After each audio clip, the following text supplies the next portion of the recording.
Welcome everybody. Let's get right into the semi-finals. It's going to be Woohoo! Saber going against I am Pat with Moku, and let's get right in the game.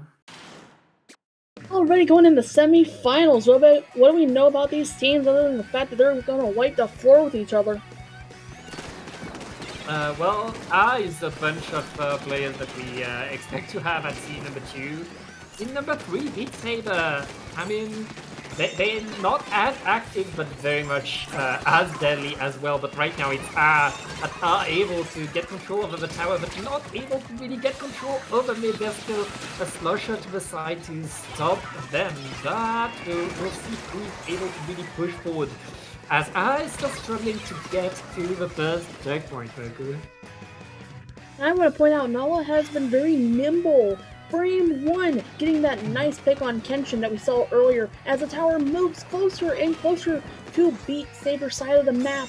Now at checkpoint 2, Beat Saber will have to find a way to beat out this tower in this lead. Yeah, and that's more and more momentum for It seem even in terms of deaths, but every time someone dies, people from move the tower forward, and that's 2 checkpoints in 1 minute for Beat Saber just trying to retain control of their own platform, but the push is not over, Moku. We still have more to watch as there's a bubble on the tower. Everybody's still pushing. Everybody is pushing, indeed, those tri-strikes coming out, trying to get the tower back. They lose control. There are 2 down, 3 down on the other side. That is a 1v1 of the century until the other teammates return. That is a Booyah Bomb. But they go down to it. They go down despite their best shot. Kenshin, I think Kenshin's leading the charge here. Think about it. No? Tower finally getting back to mid. That was a grueling first few minutes for Beat Saber. But now it's their turn to be in the driver's seat. And remember, tower control is a game of momentum. When you are the team with the tower, you are the team with the special advantage, and you are the team that's able to get more and more speed. That's already a checkpoint for Beat Saber. Now they're solidifying their presence, and they are looking to get to that platform. Indeed, Laplace has been nimble with it until dying up on the tower. It's really important to have that kind of motion awareness. You love a good rat in this household. So, what do you think they'll have to do in order to get the lead on the side of Beat Saber? Well, right now they need to defend because just got 3 splats, have full control of the map and are pushing the tower forward once again. The big question is, can Beat Saber really stop them before they move forward even more? The second checkpoint is usually the one choke point that decides everything, but right now, doesn't seem to mind that much. They still have so much momentum. Beat Saber, though, they are not done. They're able to push the tower back into it, and with a wipeout, that's it. I mean, is getting their momentum back, Moku. Indeed they are. The momentum has just it's been non-stop on both sides. Even though you just said they got it back, it's just been overall a really fast-paced match. Ooh, Laplace going down to that unfortunately timed and placed Booyah Bomb. But Zulian, I don't know how to pronounce your name. Zion? Yeah, well, right now battle still raging. And Catching with Bokro is trying to get some attention. He's not that far from the Booyah Bomb, but the clock is ticking. The tower is so close to the 3rd checkpoint. Great attention by Kenshin. Pushing the pencil out will allow the rest of the team to get back control, even though there's still a stamper behind everybody. Yeah, they're able to clean up. And now Beat Saber, in that last minute, need a monster push if they want to get back in this game. Yeah, shout out to Kenshin. Call them Corey for the way they keep coming back. If you know, you know.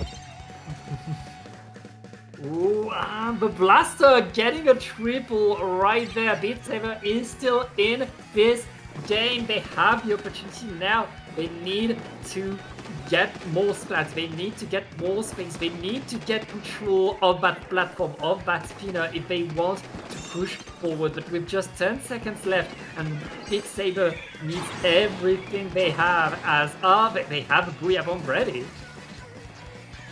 It's a moment of truth. Beat Saber get the lead. They are on tower. They really need all the stops that they can pull right now. Yeah. But that Booyah Bomb is a GG Booyah. They need to get back up on tower. Don't let anybody up though. No, fight for it. Fight for it. Fight for it! Fight for it! They've got it! They're past checkpoint 2! They're past it! They just gotta counter the Booyah. They're so close to the lead switch, and we've got the lead switch for Beat Saber! Nice, excellent first match.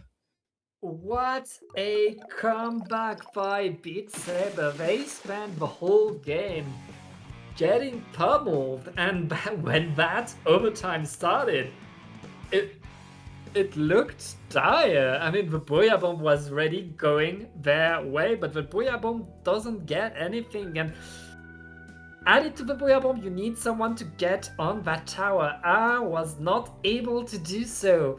And Beat Saber was simply able to claw their way back to the lead. That is 1-0 for them, but are certainly not done. Now we're going to go to a different map mode. It's going to be Splat Zones on Robo Roman. See, there is a secret to the GG Booyah Bomb, is you have to stay close enough to the tower not to get shaved off by the Booyah Bomb, but just do exactly what Beat Saber did, is you have one person out there to get back on tower and fight for it, and it helps to have that counter Booyah, but yeah, also that was impressive. A lot of people just like to give too much space and give up whenever that happens. Yeah, and one thing to note, Moku, is that they had time. They could have waited an extra few seconds before sending that Booyah Bomb. And in their ranks, they had other tools to get on that tower while the Booyah Bomb was coming. So I feel like, had they chosen their moment a bit better, maybe they were a bit too confident, they could have gotten the tower. Remember, they had a Stamper on their team. A Stamper has Zipcaster. If you Zipcast straight to the tower, you can instantly cap it when the Booyah Bomb's in. But did not capitalize on that. They lose game number 1. And now they're the team that is on the back foot, despite showing us an incredible game. They didn't manage to win when it mattered the most. Unfortunately, it seems like I see this whenever a team has mistimed the Booyah Bomb or they panic it. But they have another chance to show their mettle here on Splat Zones for Robo Ramen. If you guys could order some ramen for me, I would like some beef, chicken, and some... Yep. I just want all the fixins on my ramen, thank you very much. Yeah, and interestingly, Fatal for Beat Saber is running the red pencil that has Inkstorm. That rain will be able to help paint the zone even more, as if pencil needed help painting. But yeah, that's a different way to play. I mean, they have a zap in their midst that's allowing them to get more flexibility in the weapons they use. Indeed they do, and I have been so enthralled with the battle that I almost forgot to mention that takes the lead, and the Booyah Bomb comes out lap place. I like their movement here. Oh, they avoid getting zipcasted, somebody saving their life. We love teammates that save the other teammate's life in this household. Yeah. Teamwork is important as well as skill and mechanics. And look at this. They are going in for it. They are going for that lockout on Oz's side of the map. Getting the lead while they're at it. And they're playing Luigi's Mansion 4 down there in the little, little corner. Yeah, Beat Saber right there, able to hold for as long as they can, but Booyah Bomb could retake the zone.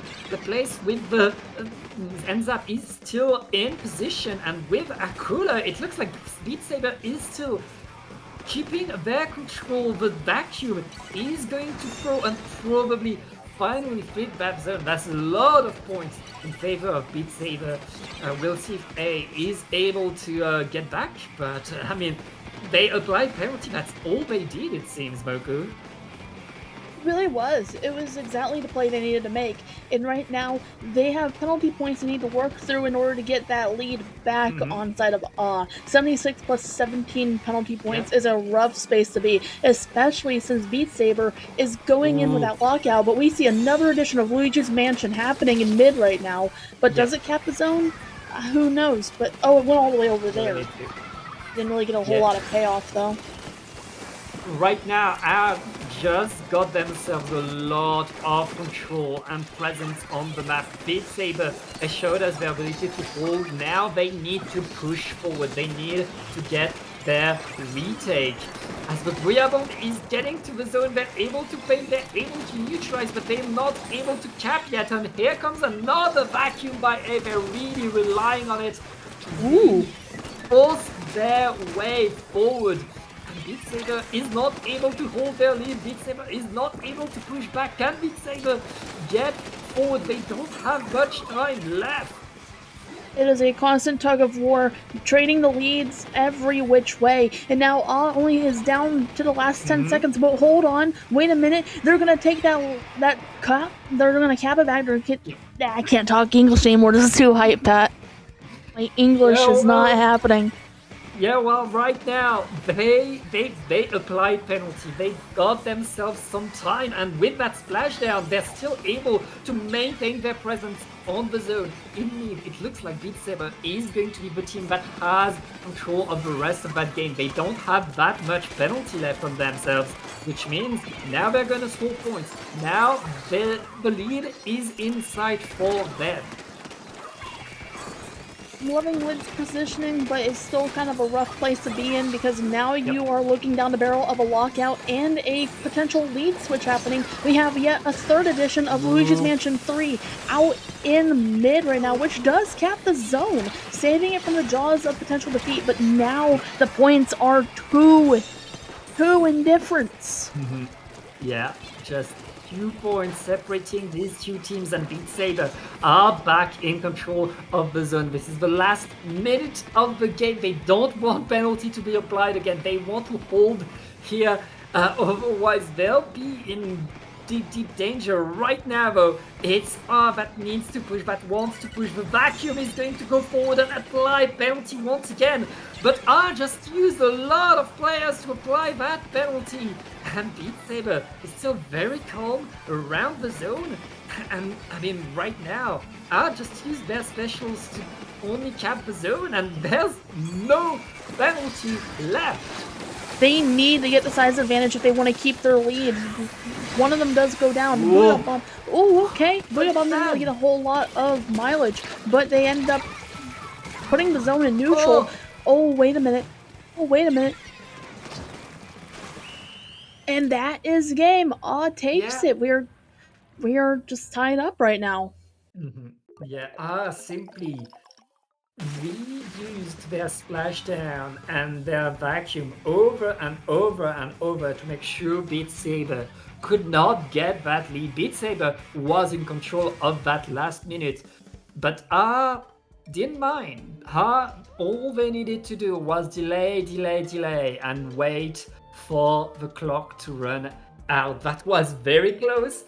30 extra seconds on the clock could have been the end of R, but right now, Moku, we are tied up 1-1 in the semi-finals of Battling Pool. We sure are, Pat. It's always fun watching Rome, okay. Yeah, watching Rome, sure. Watching zones on Robo Ramen. Yep. We'll just call it Rome from now on, I guess. I guess that's a new meta. Spread it on Blue Sky if you want. But in all seriousness, is the most fun map and mode to watch battles and partake in them, because you never know what people are going to do. You never know who's going to take that left flank. You never know who's going to release multiple editions of Luigi's Mansion. You never know. Yeah. And I call InkVac Luigi's Mansion, by the way. I noticed. I noticed. But yeah, one thing to note, Moku, is the reason there's so much that happens on Robo Roman is it's a map that gives you option. Now, we are going to Crab Leg Capsule for Clam Blitz, and that's a map that plays very differently, especially on clams. Of course, on here, the ranged weapons will be key, will be so important. We've seen a few pencils already. We can expect them to come back. And of course, how you play around the grates, can you walk on these grates, can you blast everybody from under the grates, that decides a lot of who can get really the control of things. And of course, in order to get the basket, you need something big. You need a real way to force your way in, and the vacuum, we're likely to see more of it with a double gal, 152, 196 on the side of A, and on the other side, Beat Saber switching back to the blue pencil and allowing a bit more aggro on the rest of their weapons. Double gal. I see the double gal strat. Yep. I know one of them is 96 and the other is 52, but they're still gals. But look at this. We've got the ink vac happening here in mid, I think. Yeah. Already an early ink vac. That might have been a little bit too early for my taste, but you know what? I like it. I like it. I'm not a coach. Yeah. I like it. I mean, and we've got the early dunk. the vac gave the foothold under the basket that allowed the dunk to happen, but the comeback from Beat Saber is real. They're able to retake their control over mid, retake their presence, and now we can see that it's as turn to really defend as Beat Saber. Now with the Super Clam are trying to find their way forward. Oh, but I already see so many people going down on the left side here. Grates are a huge caveat because not only can you walk places, but grates will not protect you in the case of a lead switch like this, or from being shot at from the bottom. Left-hand side here, we're seeing a little skirmish between a shooter and a sword. Wonder who's gonna... Oh no, they didn't respect the 1v1! Why aren't we respecting the 1v1, people? Come on. Hey, That was fun to watch. You always need to fight, you always need to pay attention, and you always need to fight as a team. That was a great move by Beat Saber right there, giving them a 42. That's a big lead. I mean, we still are really struggling to get much, and now they still have more job to do right there. As we are going right now, the Zip Tester is allowing people to go in, but they're losing a few too many players. Yep. You gotta imagine, I've gotta tell you, they're doing many risky plays here on both sides, which is really thrilling to watch. Maybe I didn't need a mug of coffee, but then again, how can I be hyped without it, you know? By watching this, that's how Laplay's going down too. How do I pronounce this? I know that there's oil in the name. You don't need to right now. It's still a struggle for fighting their hardest to really try to get that goal. And but it really looks like Beat Saber are dancing around and finding always a way to counter their opponent. Indeed, you can never find there's no shortage of defense here from both teams this whole set. We got the bubbler, which was in a great place. They're hankering for more points, but they've got the size advantage. Who got the quad? Actually, no, that was a whole team effort. Nice work on that wipeout. Can Beat Saber recover from this? That's such an important wipeout, allowing really to get to the basket, but they're just a few clams behind. Ooh, nice work! Get wiped out, 50 to 42. This is very close, but Beat Saber still in the lead, still in control, and now they have the whole map to themselves. Nice work on the wipeout, Beat Saber. Loving the counter response. We love teams that can respond in this household. This is a really hype set so far. I want to see y'all fight in a game 7, actually. Just play all 5 battles.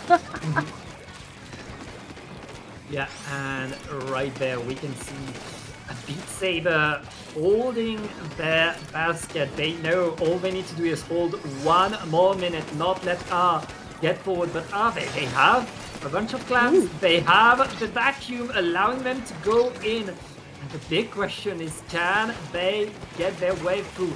one super clam and then 3 clams would give them the lead.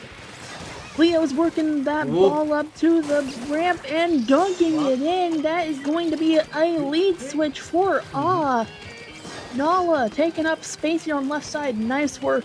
You will want to keep up this ink dominance, but it looks like Beat Saber is going to try a way to escape. Beat Saber is scheming something. I know it. They need to scheme something big, Moku, and right now what they're scheming is running forward and killing everybody but Bubbler. He's so close to the basket. Triple ball! Triple ball! No way! Oh! I knew they were scheming something, Pat. I so read them from the commentary booth. I knew it. Hold forward. Sometimes you just gotta hold forward. That was awesome. Like you thought we were gonna let you take the lead? Nice work, both teams so far. Yeah. I am looking forward to this game 4. I could see this going to a game 5. Please go to a game 5. Y'all are so hype.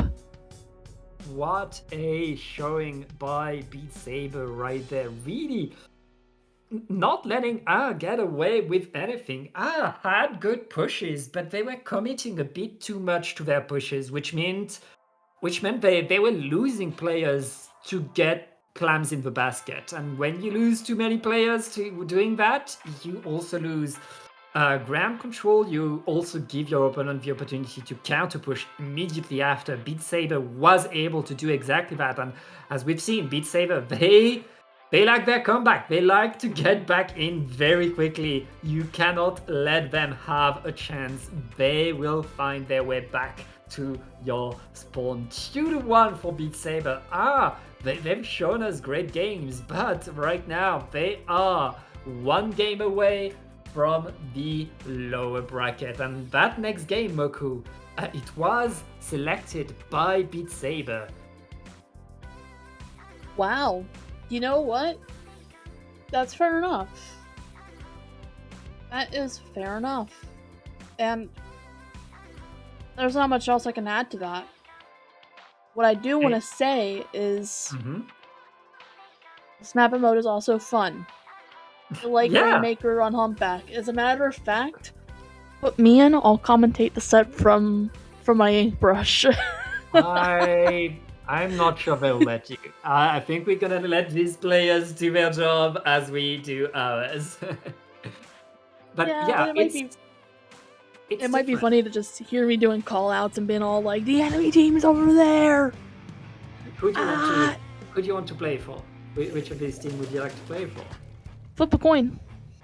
They're both good. Right. Well, both of these teams are bringing the Tri-Slusher. Pencils are no longer here, but meanwhile, the Wellstring is here to provide a lot of damage. Wellstring is probably the weapon with the most object damage. It can absolutely shred that Rainmaker. It's a weapon that works especially for this mode. It really does. I'm seeing the Fizzy Bomb out here and the Tunnel Missiles. Wow. And I'm just now noticing the Wellstring coming in. Wellstring is deceptively strong and annoying. I remember when it wasn't such a one-hit kill with Stringer, but now it is. It's like you stand near a popsicle stick and now it blows up and it kills you. I don't know why. Hammers come out. Oh, the hammer! Hammer time. The hammer absolutely cleaning up mid in favor of Beat Saber. Beat Saber, they don't want a game fight. They already got their checkpoint, and look at that shredding by the Wellstring. Absolutely exporting the shield with no effort. Thanks to Vacuum, are able to take control of that Rainmaker, but they still have to fight their way back into mid. They will have to, but that was such a good start for Beat Saber. Now it's Oz's turn to counter that response with their own. We got the whales coming out, and one of them just has to take the Rainmaker to the first checkpoint. But we got Hammer Time happening in mid. That's ball knowledge. I hope I don't age myself with that. Yeah, well, right there we see these two teams fighting around. They know what really decides the game is usually not the checkpoint, but who's able to go further than the checkpoint, who's able to go down that street and towards the final checkpoint. Okay, right now, they're trying to establish their control. They want to make sure that their push will matter. But Beat Saber, they're all around. They're always waiting for an ambush, and at least they're getting trades. They really are. I think what they need to do is get that size advantage, which they had for a bit, and then start running. But you gotta figure out who is going to be the biggest pick here. Will it be the Tenon Missile main, or will it be the one with the whales, or the one with the hammer? I think you have to get like 2 or 3 down before you can start moving that Rainmaker, which is exactly what they're going to do. Get that Slosher out of here, rezone them, run it, and they don't run it, which is understandable because they got pinched on all sides. Beat Saber has so much map awareness, you could tell that they probably trained on this map mode, went to the mountains for a bit, came back wiser. Yeah, you have to know how to fight around that hill that's in the middle of the map. That's what usually going to give a team the opportunity to move forward or not. Right now, Beat Saber with the hammer is very much able to fight around here. And even if they didn't get that many kills, they got the Rainmaker. They stopped the push. They forced to wait a little bit more to regroup. And now, as forced out, as all of Beat Saber is back into this fight, we've been stuck in mid for 3 minutes right now. And Beat what this is Saber, called? that's all they need to do. You know what this is called? This is a bottleneck. Not a lockout, but this is a bottleneck. Yeah. Unfortunately for Team A, unless they figure something out soon, they have reached a point where they cannot progress any further than 78 points. Oh, hold on. What we got here? We've got them taking the Rainmaker on the side of Beat Saber. Oh, no way. Oh, that was a very precarious position to put the Rainmaker. You know they did that just to troll them. Hey, now they gotta go back down and get it. You always want to bring it to a corner in order to slow down your opponent. That gives the rest of Beat Saber the time to respond, the time to defend the checkpoint. As right now, finally have the Rainmaker and the Vacuum. Let's go. They get their checkpoint, and the repop would give them the lead. Yes, it would, and they have found a way out of their bottleneck. If they can take that lead by a single point, last minute they got the cooler. Cooler meta is in play. They take the lead by a point. They just gotta go for it. Run, book it, get, go. And now they're on flat ground, and that blaster is pummeling everybody. 30 seconds left, and I still in control of that Rainmaker. 3 players down. All they need is to push forward. The wellstream is missing. The hammer is missing. How did the hammer miss? Fake machine, 31 points, 20. They're getting more points, and now Beat Saber needs another. Well, Beat Saber get the wipeout. Now they need the comeback once again. They got time. They've got time on the side of A. They just have to get a special going, like a Booyah Bomb or something. They just have to do it. They just have to get Fatal on this. Or Fatal, or how do you pronounce your name? Battle with the Rainmaker right now. Very patient. They want their specials. They want their opportunities. They want to make things work. But they're playing solid right now. They're not leaving anything to chance. They remember game 1, but they just lost 2 players. This is not over. Fatal trying to go in, waiting for the wait. 20 seconds left on the Rainmaker. Not enough. And we're going for that game 5. Game 5. Yo, hype. Yeah. I feel like Fatal could have ran it, but got shaved off by that Booyah Bomb. I feel like they could have. But there's a big difference between could have and did, and that's what we just saw right there. Fatal, still fighting, trying, but not enough. That is 2-2. Both of these teams have shown us incredible gameplay, incredible resilience, and the ability to really adapt to what their opponent was doing. I think both teams have beaten their opponent on their favored map, which means now we get to go to the neutral map. Of course, it's going to be Tower Control on Inkblot Art Academy. Now this is gonna be a fun map mode, and I know I've said that about the last 4, but think about it. This one is annoying. As an ink brush main, my biggest priority is people and bats on this map in general. If you get rats in your bats, it's not gonna look great. I don't have a third rhyme for it. Cast your votes for a third rhyme for if there's rats in your bats. I only have is not gonna be great. Yeah, well, there was this one time where rats in my bat sat for that amount of time. You got rats in your bats, you gotta look back.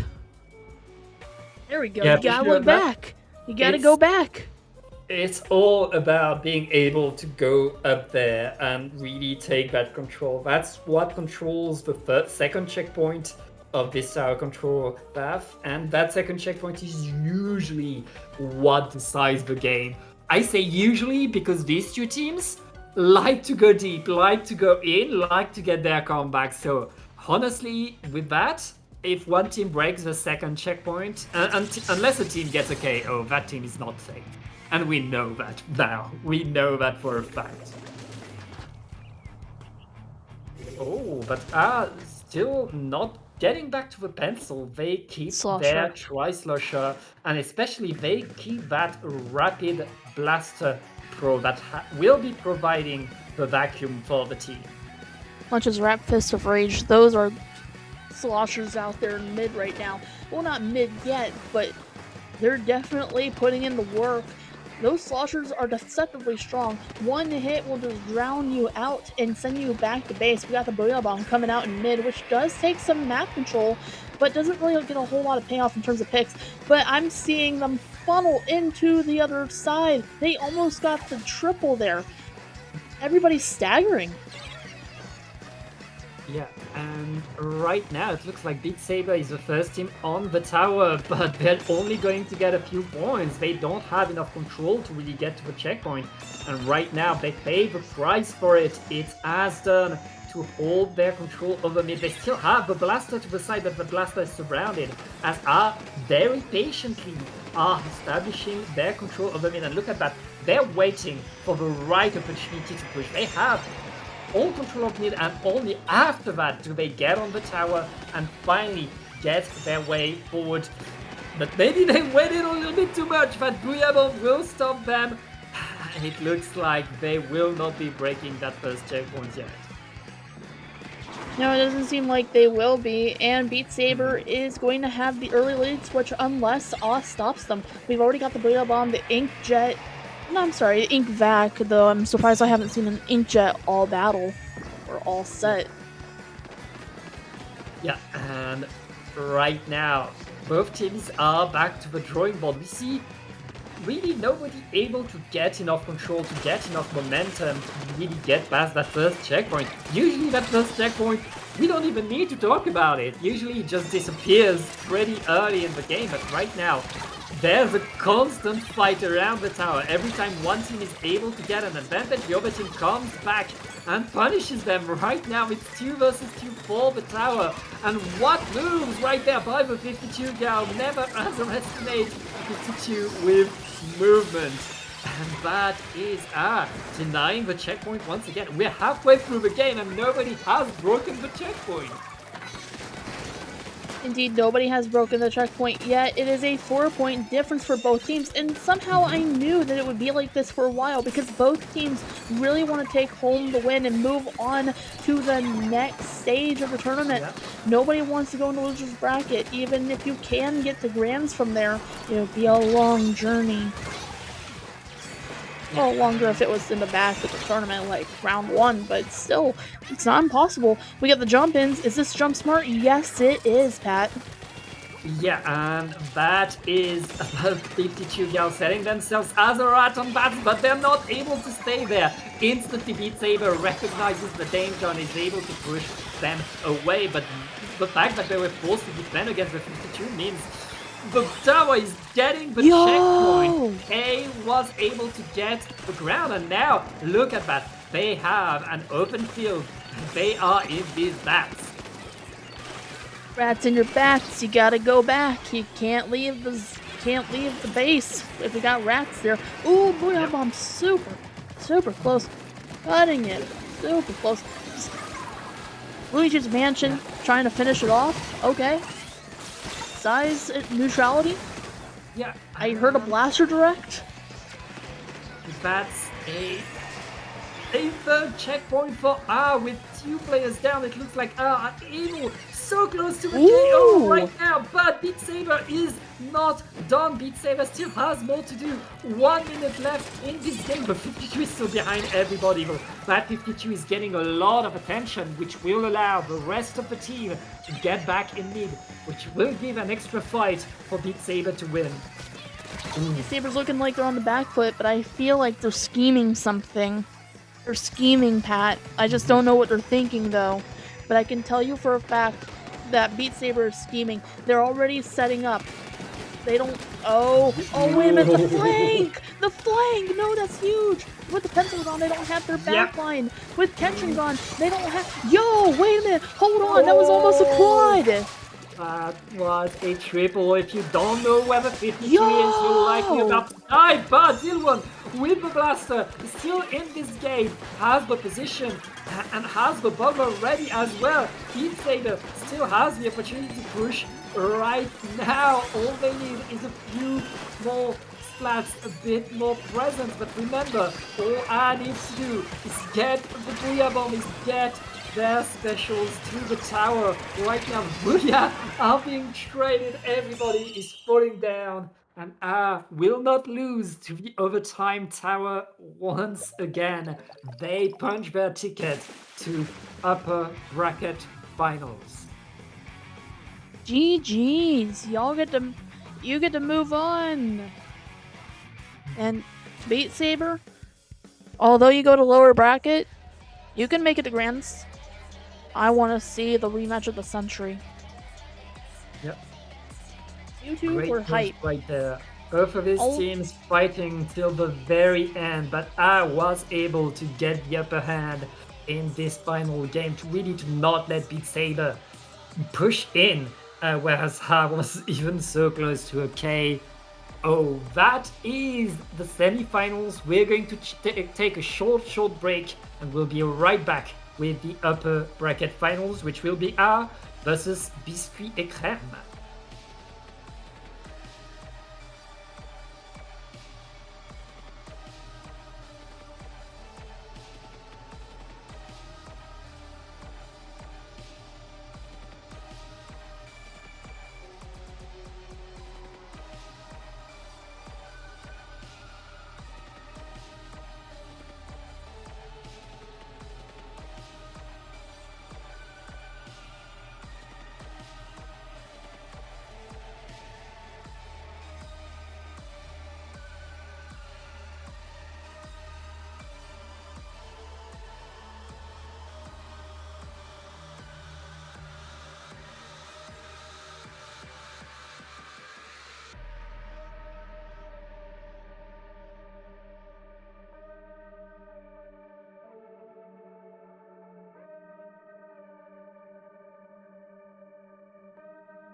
And welcome back to Battling Pool 384. We are now in the upper bracket finals. It's going to be Cookies and Cream versus I am Pat again with Moku, ready to watch more Splatoon action. Moku, how are you doing? Woo! I'm hyped up. Yeah, well, I'm we seriously have... hyped up. Yeah, well, honestly, we have great players right there with biscuits and cookies and cream. Sorry, here with Kyo, Rafe, Volty, and Goss of the highest level players that we have here in the West. Very much the kind of team that we expect to see in grand finals of Battling Pool. But right now they're seeing number 2. They probably did not expect to see number 2, but here they are, ready to fight for that first spot in grand finals.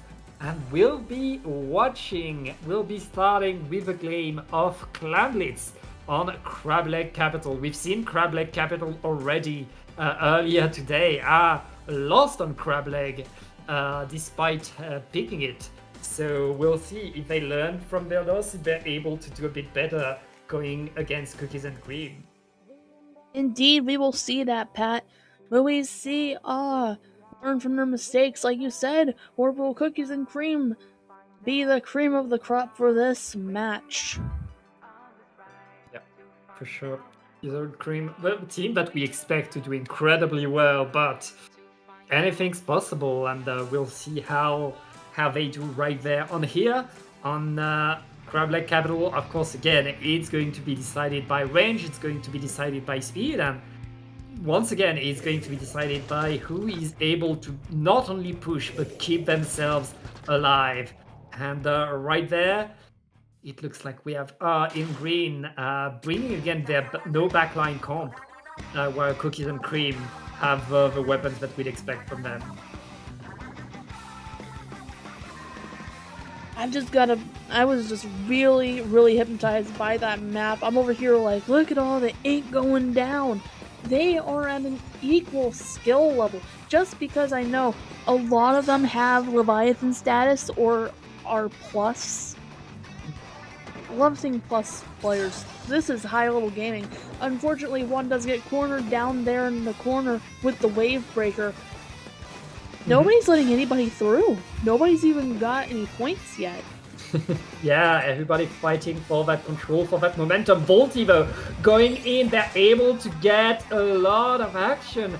But both teams still very stable, very much able to hold their control. Now, one thing to remember, Moku, is that Cookies and Cream, they have a leader.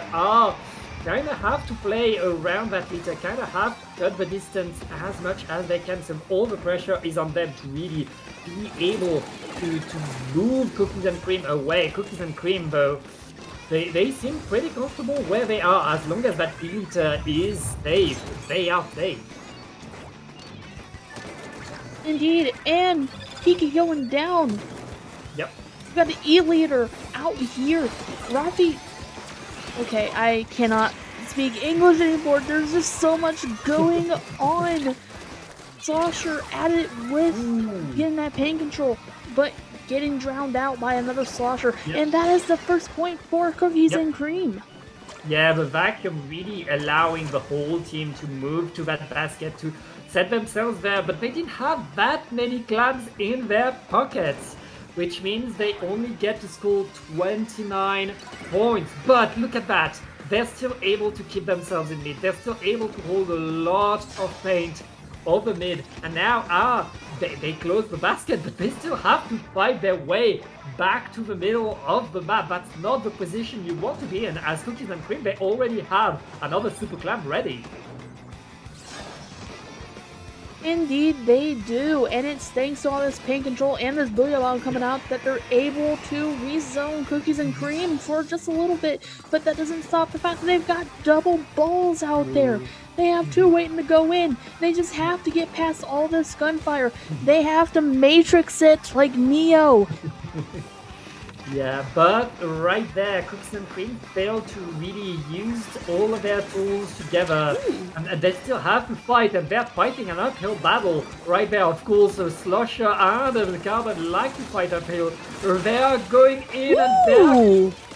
spreading the chaos. Volty getting that splat, and 96 right there.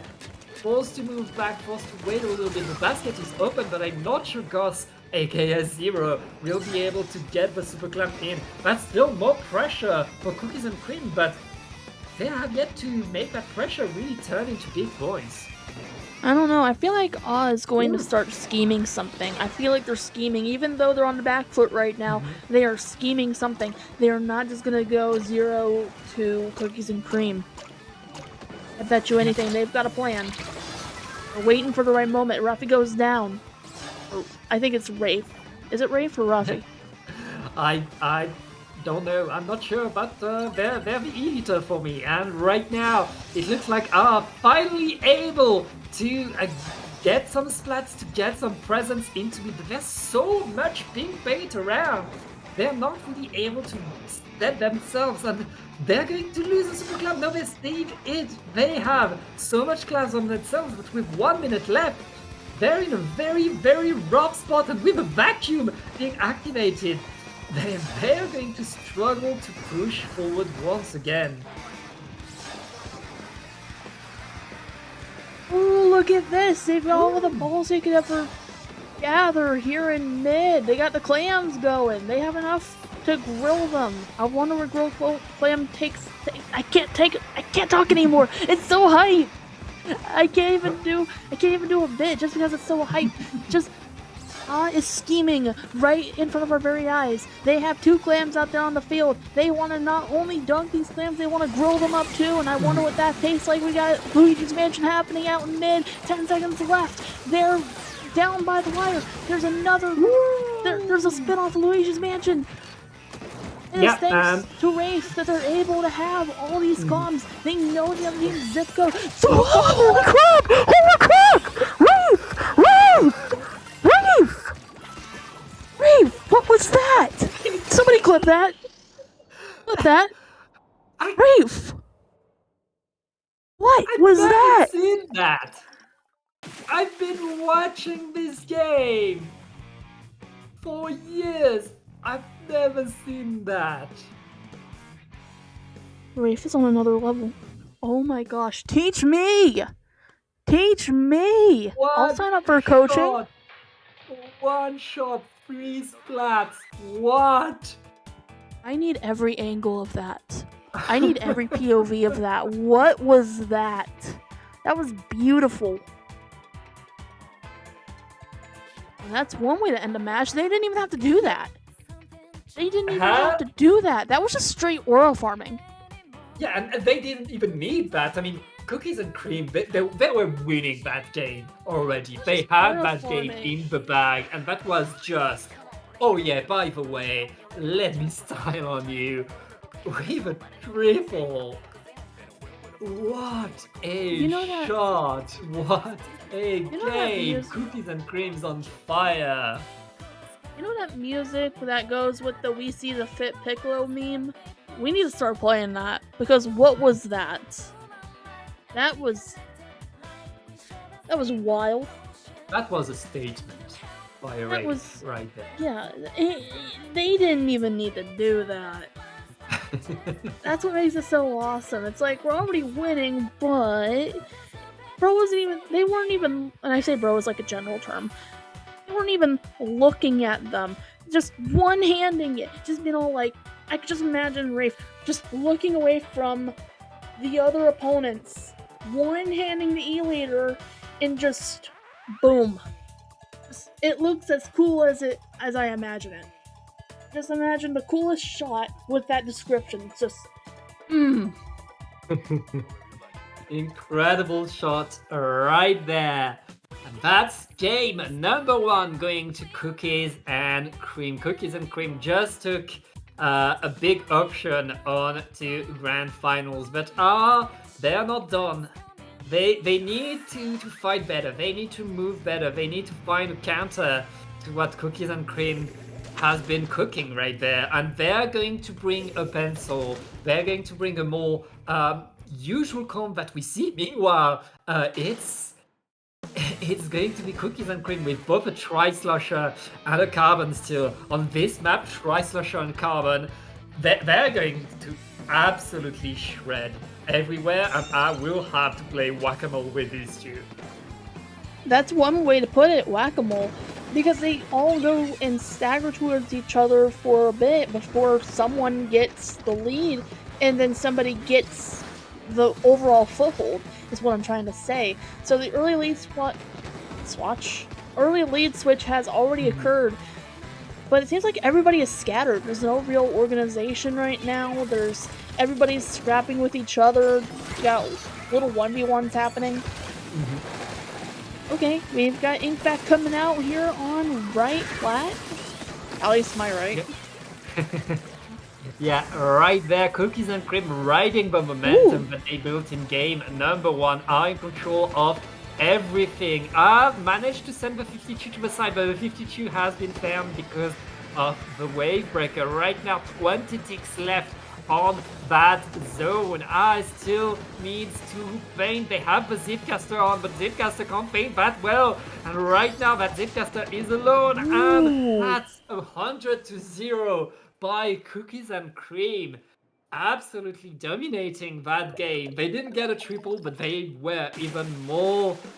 I mean, they were just, that was their game. That was their map, and they showed us why.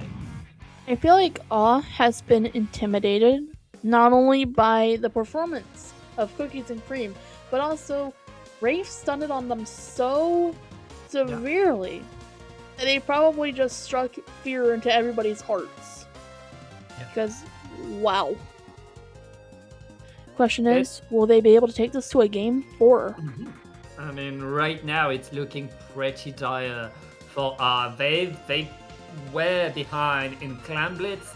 They got pummeled, destroyed in splat zones. But if there's one mode to create the surprise, if there's one mode to get the comeback, it is Rainmaker. Because all you need is one push. All you need is one good moment, one wipeout, and you can go in with the Rainmaker, get a lot of points.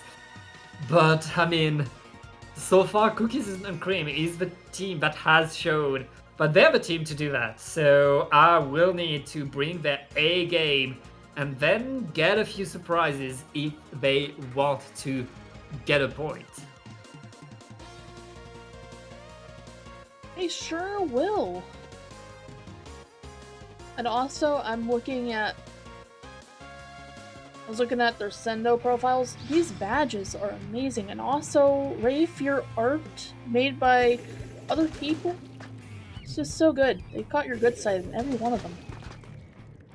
Alright, let's get back in the game. Q switching to the regular bucket. The strikes will be able to get a few splats, probably in the key spots. As both teams have the 96 gal, and we know how important these vacuums can be in order to push the Rainmaker. Oh, look at this! Two are already down on Cookies and Cream. Awe is talking back. They are responding. They're saying we're no longer scared of you. We have Rainmaker. We have a fish that we don't know what it tastes like, but we know it tastes like victory. We're going to go for it. I wonder what the Rainmaker tastes like, by the way. Does it actually taste like victory, or is it just metal? I think it tastes like metal, but right now it doesn't taste very good for as all of the Cookies corner and Cream are able to completely surround them, corner them, splat them, and they're gonna get the repop. The Rainmaker is kind of in an awkward point, but so early in the game it doesn't matter that much. Cookies and Cream, they have all the time in the world. Oh, Sophie taking out the Trizuka with the 13% velocity buff. Does it actually feel faster for any of y'all out there? It doesn't seem faster. I've heard it's very much faster and more effective. And right now it looks like there's a lot of players down on R. That will allow Cookies and Cream to get their way forward. They have the vacuum and they're forcing their way onto their opponent's platform. that's a checkpoint and probably some more, but they were forced to move out because they lost a few too many players. They'll have to wait for a better opportunity as R will bring the game back into mid. Winky goes down as well as Zero. We've got Volty going down. Zipcaster coming out. They are talking back on the side of they are responding. I say talking back like as if it's a bad thing, but like it's a good thing for them. They've taken the lead. They've taken the lead here, Pat. They're not out of it yet. Yes. I feel like they soul read cookies and cream. Now they're going for it. And I mean, are able to get some momentum, some presence, but with a vacuum already so deep in the opponent side. Looks like that lead is not going to be very long-lived. And Pio is pushing in with a Rainmaker. Has the Dreams, they're just going to stay there. 18 points remaining. That is a huge lead. And right now, the battle for the top is still raging. It's going to go purple. I thought they grabbed. You thought they grabbed the Rainmaker. I saw that. Both of them thought they grabbed the Rainmaker and just rushed in and just died. Yeah. Pio is still to the side. It's going to be splatted. 1 point remaining. They're in a situation they don't want to be in right now. They need a KO just to stay in this upper bracket finals. Cookies and cream. They are 1 point away from Grants. They really are. And now the Rainmaker's back in mid. We love when the Rainmaker resets. Alright, but there's a lot of map control for Cookies and Cream. Cookies and Cream, you would get more points if you sponsored Midship Ice Cream. Thank you very much. Yeah, right there, it's Cookies and Cream holding strong, not letting anybody go and get comfortable in their side, on their side of the map. They're able to get splats, but all of his splats are turned into trades. You don't want to get trades when there's 1 minute left and you need a KO. Needs to push him right now. They're simply waiting for their specials, for a better opportunity, for a better fight. They need to go in and get everything going. A splat on the pencil is a good start, Moku. Yeah, it really is a good stop. And now they're gonna end up. Oh yeah, they're already in a precarious spot. Ooh! Somebody's aura farming. Who is aura farming down there? Volty, aura farming with a quad. Volty! Beautiful movement with the carbon roller. And that is huge movement. That means Cookie and Cream with just 15 seconds left. They don't need to push. They can simply wait, hold the Rainmaker safely with the vacuum. And that's the victory lap for Pio and Cookies and Cream. They are in grand finals. Unbelievable. Punching your ticket to grand finals after all that. GG's both teams. And even though you're going down to the lower bracket, you can make it to grands from the lower bracket. Yep, of course. There's more games to watch. We'll take a short break and we'll be right back.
Splatoon Stronghold, a stronghold for competitive Splatoon, providing resources to long-timers and newcomers alike.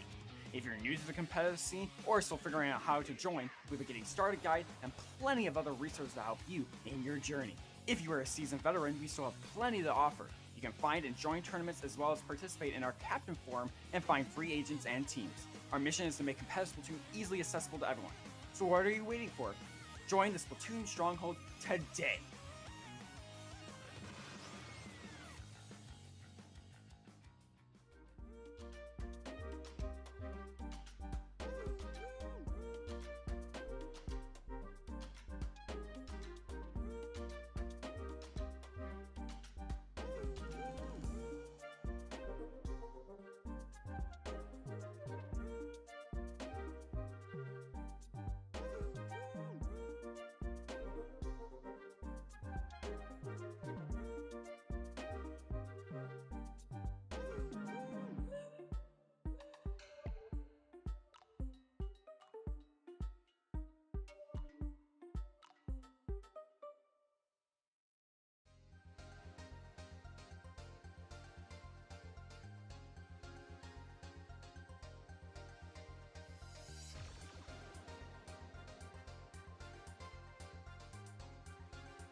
and welcome back to Paddling Pool. We are now ready to watch the lower bracket semifinals. We'll be starting straight up with Clamblitz on Museum, D'Alfonsino, and Boku. Because this is lower bracket, this is a best of 3. Interesting to know, Pat. Smiley Face versus Beat Saber. What do we know about Smiley Face? Yeah, well, the pickup from Kira and a few Japanese players. We'll see how well they're able to do against Beat Saber. We've already seen Beat Saber play. We know what they're able to do. We know how dangerous they can be. And, I mean, get ready for a few surprises right now. It's team number 4 versus team number 3. We're very much on track to for this tournament, watching the best teams that we have. And right now we're waiting for weapons to be selected, and as we'll go into Clamblitz. Ooh, interesting. Clamblitz on this map mode is going to be a fun one. I want to see how Smiley Face does. Yeah, I mean, it's a big question right there. Of course, both of these teams are in lower bracket. We saw Beat Saber get beaten by on the other side, I think Smiley Face was beaten by the other team. Wait. Oh no! Smiley Face lost the first round of the tournament and were sent into lower bracket. They've been destroying all of the lower bracket ever since, not dropping a single game since they lost the first round. So I guess first round didn't go well. Maybe they were late and had to drop. I'm not sure.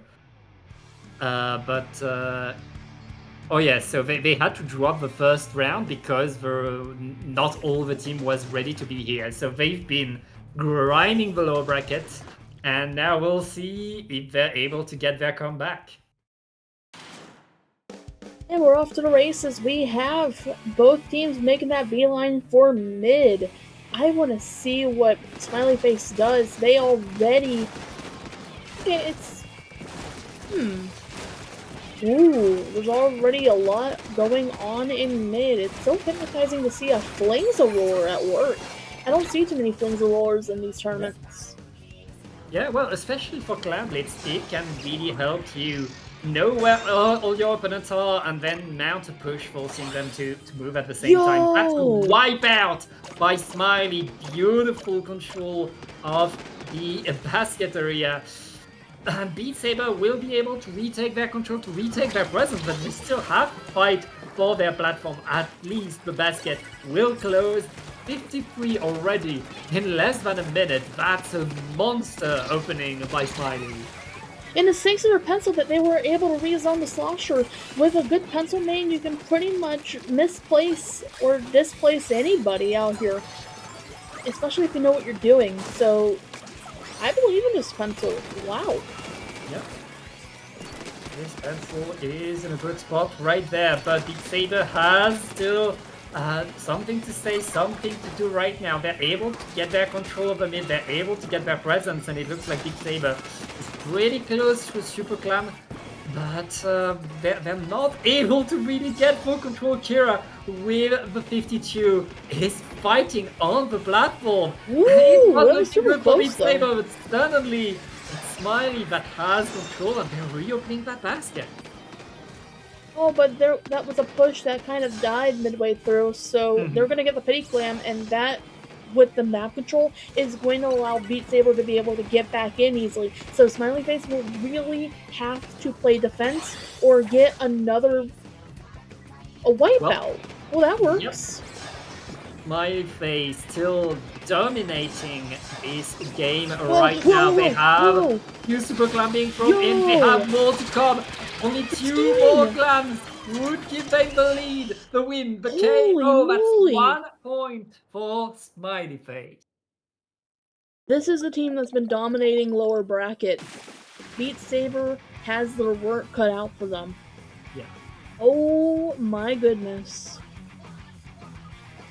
For sure. Just when I thought Beat Saber was going to come back from that, Smiley Face smirked, almost seemingly at us, and said, "I bet."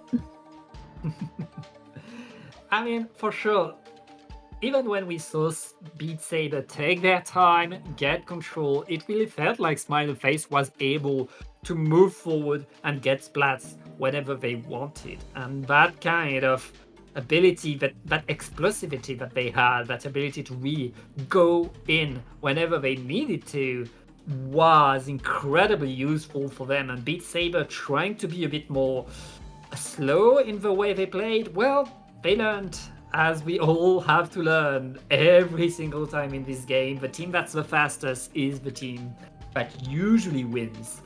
And right there, going into Rainmaker, where speed can decide so much as well. As you said, Beat Saber are in a rough spot. Beat Saber chose to put this map on their list. Beat Saber chose this map, but we've seen Smiley Face, they have a Flingza roller, and any roller on here is a danger. It sure is, Pat. I say it like that because I had not expected to see the Flingza roller come out. Usually you see Carbons or Dynamos, but maybe even a Big Swig here and there. But Flingza roller, I had almost forgotten that it existed. I mean that respectfully, by the way. So it's a very pleasant surprise to see that it's here. Yeah, and it's working out well for them. Oh yeah, you cannot underestimate a good Flingza player. It paints a lot, it helps coordinate your team, and it forces the opponent to move with the missiles. And that's the kind of weapon that's always going to be useful in the map. And on here, the Flingza is running Ninja Squid, I just noticed. And on here especially, that's going to allow them to get a lot of splats. I better see Flingza meta after this tournament. But we've got this Rainmaker. Ooh, losing to Rainmaker, but already getting 91 points on Beat Saber. What were you going to say, Pat? I'm so sorry, I'm too hyped. All rollers are good, honestly, these days. That's been shown over and over. That's a very strong class. And right now, that is the first checkpoint for Smiley. And I mean, they're in such a good spot. The Wellspring will be able to deny the repop, and that is so important for Beat Saber. The fact that they got a pop here, the fact that they get to breathe a little bit is very important. First minute, the checkpoint is broken. Now, Beat Saber needs to mount a push. They really do. Beat Saber has the resources, but they just have to keep up with Smiley Face. They know they can do it. I can see it going to a game 3. Oh, goodness me, but one's already down. That hero shot's already down. Is it a hero shot? No, it's not. It's a blaster. Me when I'm dyslexic. Yeah, right there, we're still fighting for the middle of the map. Beat Saber trying to play slowly, but there's a Flingza behind them. And I don't think they know yet, but now they're going to know. Here it comes. Here comes all the splats. 3 down. I mean, right now, Smiley Face, they lost the Rainmaker, but they still have Search their way forward already painted with Kira with a 52, just making the way and making sure they're playing forward. Indeed, I'm hearing the ink bag come out. Oh, no way. Yeah. Yo! That's a wipeout. That is Smiley. Absolutely winning. 2 points remaining, and we're not even halfway through the game. Beat Saber was able to stop the knockout, but Beat Saber has a lot to work through. Tension goes down to the Flingza roller. Xeon over here just trying to get around this elbow, or at least ledge peek like it's Smash Bros. I have a feeling that they main Marth or something. I don't know. But right now we're playing Splatoon Moku and Smiley Face. He is still all around. Beat Saber got the pop though. They have the right positions. They could get the checkpoint off of these positions that they have right now. There's nobody to stop them. All they need is to go there. That's a good first step. Now the big question is, can they get more? Can they get in that street bat where really things start to get intense? It was a good standoff over here in the right-hand corner, but it seems like this elbow was dominated by Beat Saber. Beat Saber just has to get the Rainmaker and run it. They need to get at least 1 point and knockout Yep. to win. I mean, they have to play for a KO. That's how it goes right there. That's the plan. They need to push strong and they're still not there. They're still not able to get it. But they have the repop, they have the positions. They're still in that push. The hammer is cut short by grabbing the Rainmaker. I'm not sure that was intended. Right there, they'll be losing that Rainmaker as Smiley Face is fighting their way back to the shield. Smiley Face is getting a little overconfident, but if they can just keep this Rainmaker elsewhere, maybe they can pull a Riptide. Well, they dropped the Rainmaker away. That is a big sigh of release for Smiley Face while retaking a lot of control over the pace of the game. And now they know that they're in the right spot, in the right position, really slow things down. It's going to be rough for Beat Saber to get back there, but Beat Saber got a triple. If they can find solo missile to help them find their opponent, Beat Saber is not completely done. No, they are not. They're going to take that Rainmaker and try this again with only 12 seconds left to go. Yep.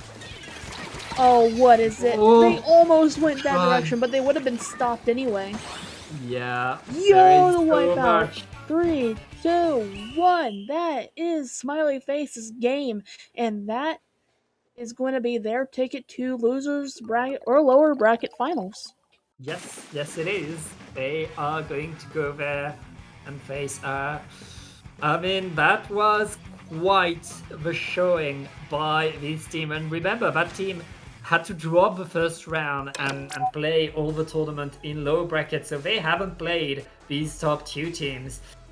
Because they're Japanese players, we probably couldn't see them perfectly. We'll see how things go. One thing for sure, we're about to watch a few interesting games still. And we'll see if that happens. I mean, we'll see that right after this short break. Oh, my picture's flipped. Oh, I don't... Actually, no, it's not a bad angle, actually. It caught me off guard. I'm over here like, I don't flip by art, but... Actually pretty cool. I'm aura farming this way. You know what? I like it.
And we're getting straight into the low bracket finals, starting with Robo running on Splat Zones.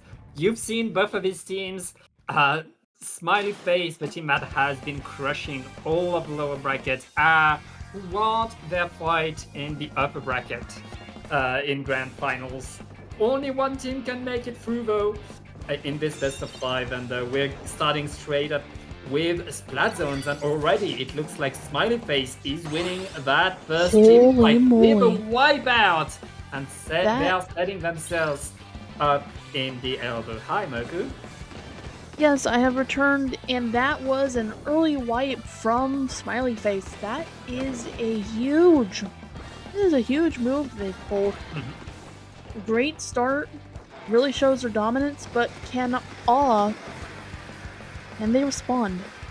Doesn't seem like they're doing much, or they're doing everything they can, but they're being locked out. Yeah, Smiley Face has very good control of the map right now. They're able to deny the Zipcaster, but it's still a lot of players left and right on the side of R to really try to get their control. See too many players down, though it's not over, but it looks like R was not able to apply penalty right there. Smiley Face looking to run away. They could get a very early KO, Moku. They definitely could. They definitely could, and it's already game for Smiley Face. Game 1 goes to Smiley Face, and that went pretty fast. Big opening right there. A good and intimidating first impression for Smiley Face towards Awe. They really are living up to their name over there in comms, I think. Going all like, okay, who's this team? Well, now they know. Now they know. Gonna learn today. Yeah, for sure. Smiley Face showing us how fast they can move, how dangerous they can be, and right now they just got a commanding game, number 1. But it's certainly not over. The next game, Crab Leg Capital on Clan Blitz. The map has been chosen by R, and especially now that R has swapped Yoshel in. Yoshel, incredible sniper, of course. That will allow them to maybe hold their own better, maybe to hold control of the map. But the big question is, can they stop Smiley before they get all that momentum, before they get all of these splats? One thing for sure, it's not going to be an easy game for R. It really isn't. I could see Awe trying to scheme here. Smiley Face might have more advanced schemes, but I don't know. I think Awe might do well on this map. They might be able to respond. They might get a point. We might tie it up. Hey, anything is possible for sure, but right now it's all the pressure on them. They need to adapt. They need to recognize what just happened to them, because it really felt like Smiley Face was simply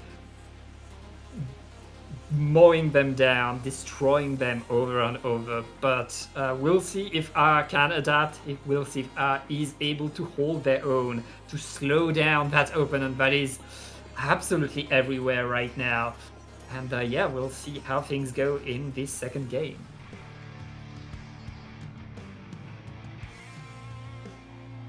Let's get in that second game right away. Clan Blitz, not much of change in terms of weapons on the side of R, but we'll see if they're able to change the base. Oh, they're already going for it, while Awe is focused on their ink. It seems like Smiley Face is just running for it. Yeah, right now both of these teams are trying to get their fights, trying to get their presence. Yoshel is above the grades. That's where you want to be with an Elita. That's giving them so much presence over this map.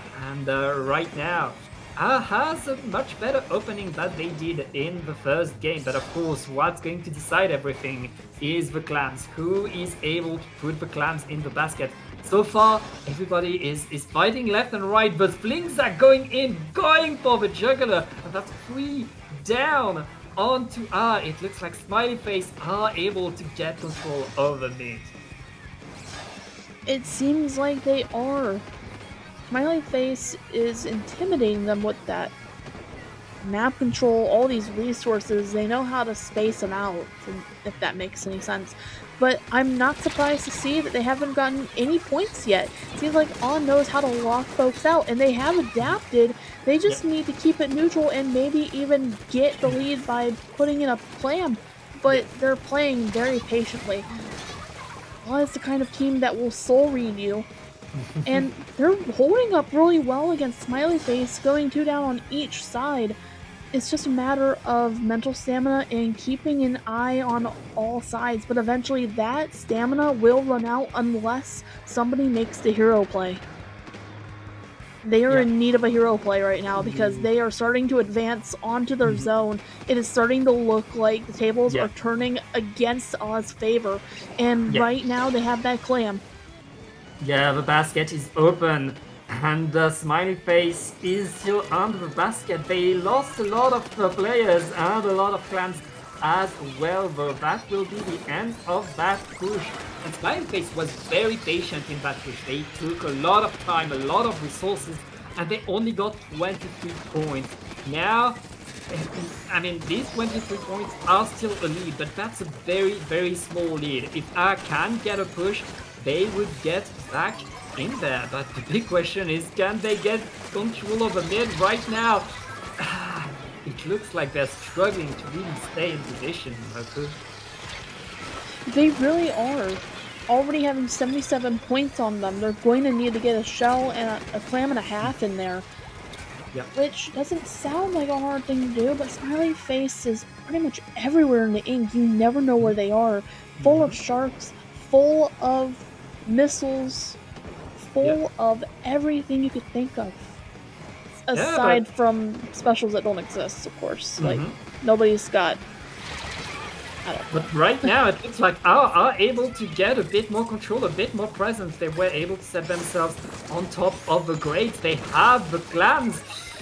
The big question now is, can they get the extra push? Can they get the extra distance? On here, you always want more specials, more splats in order to push in with 2 down. It looks like R could have an opportunity very soon. As soon as they get the good specials, they could move forward, and it looks like they are so close to it. Oh, but they had to jump out. Yeah. They were so close to getting to that basket. They have 2 super clams, but it's not enough. They really need the extra oomph in order to get on that platform. I want to point out these grates are very, very risky. You stand on those grates, you have more of a sight line, unfortunately. It doesn't protect you from getting shot at from below or above. Now, with that said, they're starting to push in again. Our clam carrier on the side of Awe is struggling to stay alive and ends up dropping the ball. And right now, that was so many splats in Smiley Face pushing their way forward, making sure R is forced to defend when they want to be attacking. We're close to the last 30 seconds of that game. How they have the clam, but they don't have the positions. They need to find a way forward, and they keep having to defend. Right now, they're finally back into mid. The Zipcaster will allow them to create some opportunities. But there's still a Flingza sharking around, waiting for the right moment. Yeah, that's going to be dangerous for them, because the second they run out, they're going to end up getting... Where did they go? Did they get picked off?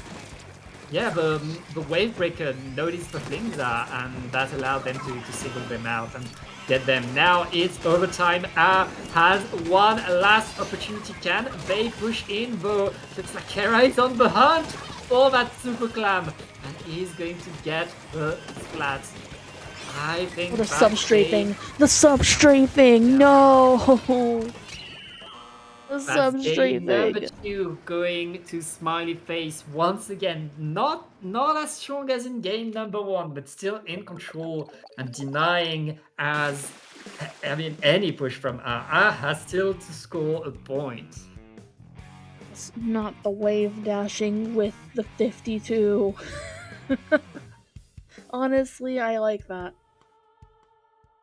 I did have a sploosh once, substrafe, when I was going against them, and I'm over here like, I'll just wrap Fist of Rage. Yeah. For sure. I mean, these movements that we see from both of these teams and both of these 52 guys, notably, they're always in the fight, they're always dangerous, they're always forcing their opponent to look at them. And just forcing people to look at you, especially if you have an equal, you're dangerous. You're really helping your team get control over the pace of the game. And even when they had the numbers, even when they had the clans, they were not able to get the momentum because there was someone to their side to fight, either the Tri-Slosher or the Gal. They had really a fight to pay attention to. And of course, the things that was the extra threat, shocking, being behind them, being always where they didn't want that things had to be. I constantly had to really look to the side, and you want to move forward. You don't want to have to fight constantly in order to just hold your own ground. Right now, needs to find a way to not have that happen, especially on Rainmaker, where all you need to stop a push is one splat.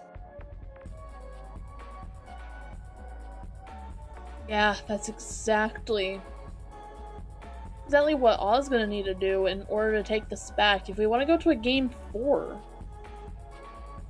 they're gonna need to get the size advantage multiple times. They're just gonna need to go for it. Especially with Rainmaker on this map and mode, sometimes you just gotta book it. You just gotta run. Yeah. Playing patiently is fine, but at some point you see a path, you gotta take it. Even if you just get like one extra point, the numbers matter in this game. It's about seizing the opportunity, and for sure, they need to seize whatever opportunity they can find because they are back to the wall. They were coming from the upper side. They were in the upper bracket finals, but now they're in the lower finals, and one more game could be their last. They have to give it their all against this smiley face team that doesn't want to take prisoners right now. Taking absolutely no prisoners, like you said. So, how do you think this game's gonna go? Well, unless I can get a big surprise, can make something big, Smiley Face looks like they are good right now, but that's a Rapid Pro Deco on the side of that Rapid Pro Deco has a line marker and whale. That's a lot of whale. All of that will allow Smiley Face to really locate their opponent more often, to coordinate a bit more easily. And we've already got 2 down. We got the size advantage for Smiley Face. Those killer whales will be useful for tracking Pencil and Flingza, which are their biggest opponents compared to the 52 gal, but that's still a huge pick to get that 52 gal out of here. First checkpoint goes to Smiley Face.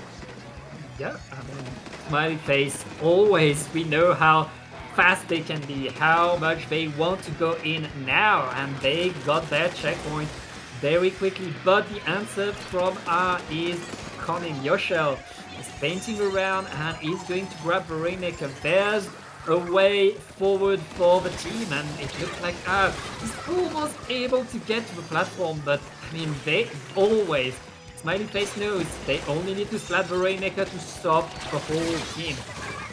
And they keep doing so. They keep throwing a player forward just to get that one splat.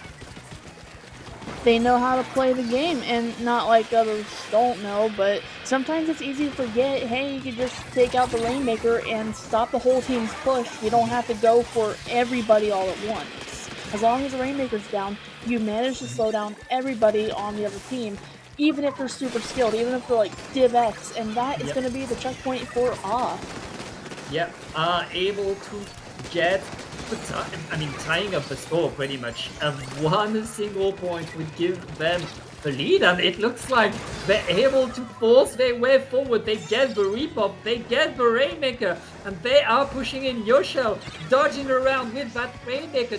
26 points remaining. That's a very good lead for this map. And suddenly, for the first time, Mirko, we see in the lead, we see that's winning. Indeed we do. Poison is out here with the Flingza roller. Flingza is going for the left side. That forces the jump out. I feel like Smiley Face might be losing a little bit of steam. But who knows? Like, you could just see them thinking, oh man, I'm hungry. I really want some food right now. Oh man, I need some more coffee. Yeah, well, I need a nap. right now, Smiley Face is not able to really push as much as they'd like, and they get punished even by who are defending pretty well, and that's another push for are in a very nice position. 2 minutes left in the game, and really everything is going the way of the R. A bowl of ramen says that someone on Smiley Face has gotten hungry. Yeah, and that things are not able to really establish control. It looks like have figured something out. They're fighting stronger. They're going faster. They are completely fearless right now. And I mean, they're getting so much control, so much presence. They keep the Rainmaker in the platform. That is so important. That will slow down whatever push Smiley Face is able to get next. And with just a minute and a half left in the game, Moku, Smiley Face is in a rough spot right now.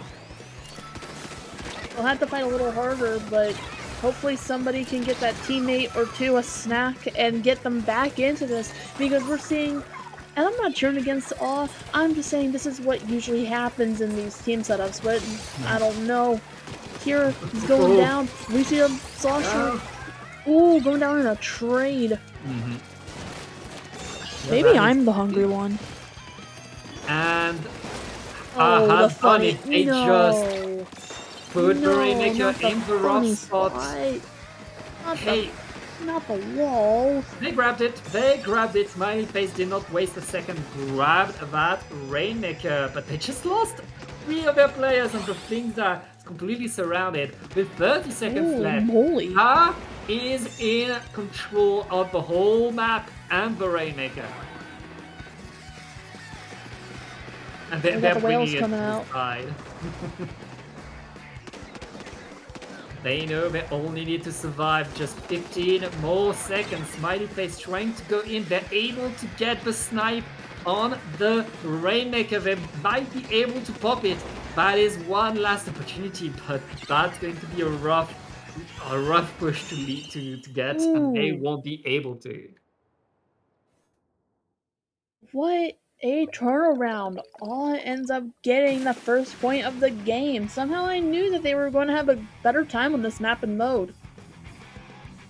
Yeah, they got their points on the board. That is huge. And look, didn't change their weapons. They changed the way they played. They changed how they coordinated. They changed their mindset, and really it paid off. I mean, they did switch the rapid, but really it was, they played faster, they played more confident, and that confidence paid off. Now, going in tower control, our final mode of this set for game number 4, they need to bring all of their confidence, and on Hagglefish it plays very, very differently. It is very open. Everybody will be able to see everybody coming. It's maps like this that I think Smiley Face is going to have the advantage on this map and mode, but you never know. Could take this to a game 5. It's a good map and mode for snipers, at least, like for Pencil, and for Flingza Roar's going to enjoy this map too. Yeah, for sure. It's Hagglefish, and we know Hagglefish has opportunity for everybody. There's always something to do on these classic maps. Sticking to the composition that gave them the win in Rainmaker, now looking to repeat that in tower control. And honestly, the wells in tower control, they can be pretty effective. So we can't blame them. I really can't, and they've all made a beeline for mid.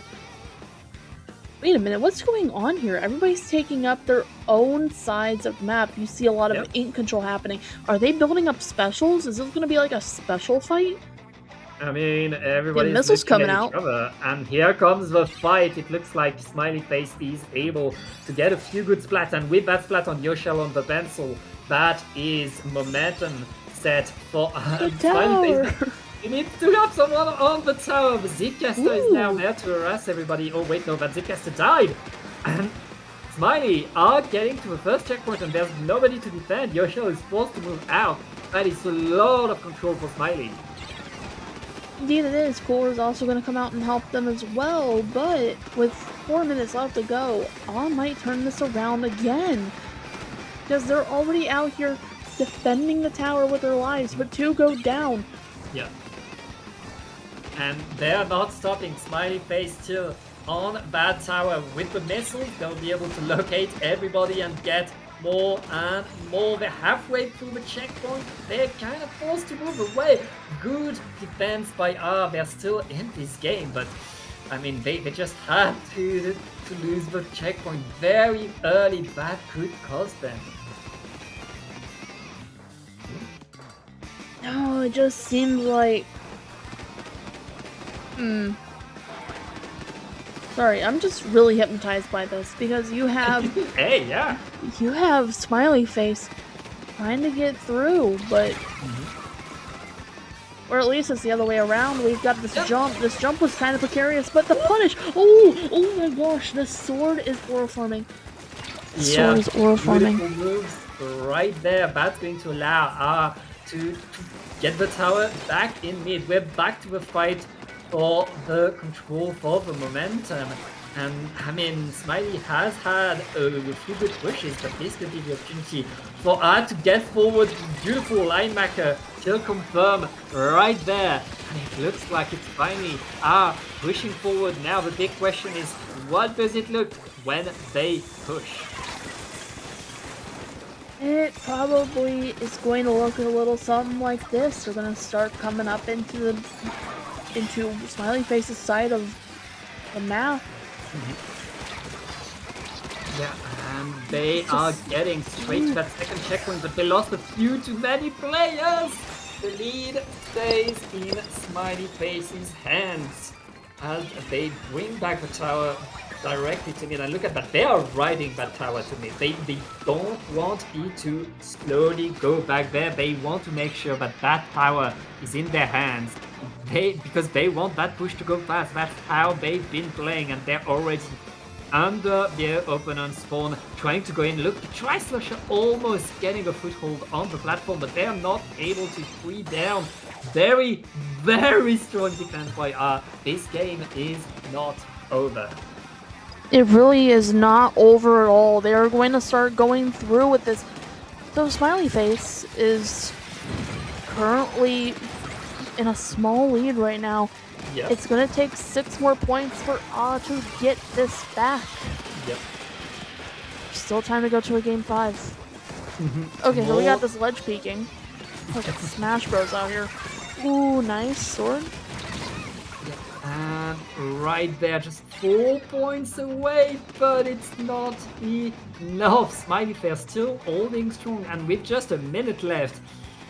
But these 4 points, they look bigger and bigger with each second passing, Merkur. Right now, Smiley Face simply know that all they need to do is deny for 40 more seconds, but are certainly not done. The 52 girl is to the side waiting for an opportunity. They're gonna go back for their drink, of course, and now they're gonna get splatted. Kira to the side, getting splat after splat, but 3 down, and with 30 seconds left, Merkur, Smiley Face pushing forward. It's a real ink bath out here, Pat. It's really hypnotizing to see all of this going down. Poison going down as well. Just 7 seconds left. Will A take this to a game 5, or is it over for them? Well, right now the overtime is going to come, but it's a wipeout by Smiley Face. And with that wipeout, they punch their ticket to the grand finals. GG's both teams. You get the move on, Smiley Face. I'm wondering how they're going to do against Kyo-chan. Well, you won't need to wonder very long because we're going to take a short break and we'll be right back.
And welcome back. It is now time to watch the grand finals of this battling pool. You've seen both of these teams already. Cookies and Cream, aka Biscuit et Crème.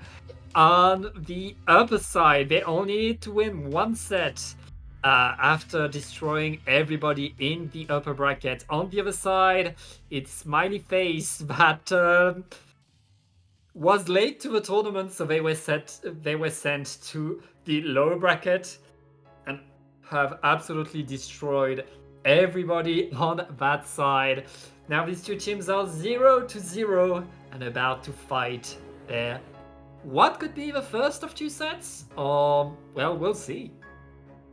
We will definitely see indeed, Pat. It's going to be a really interesting fight.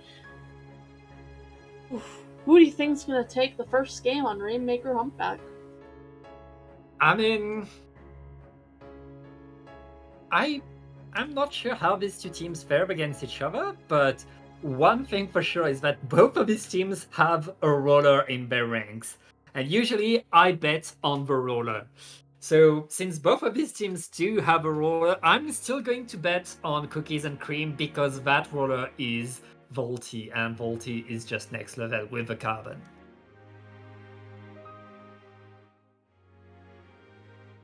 What do you think, Moku?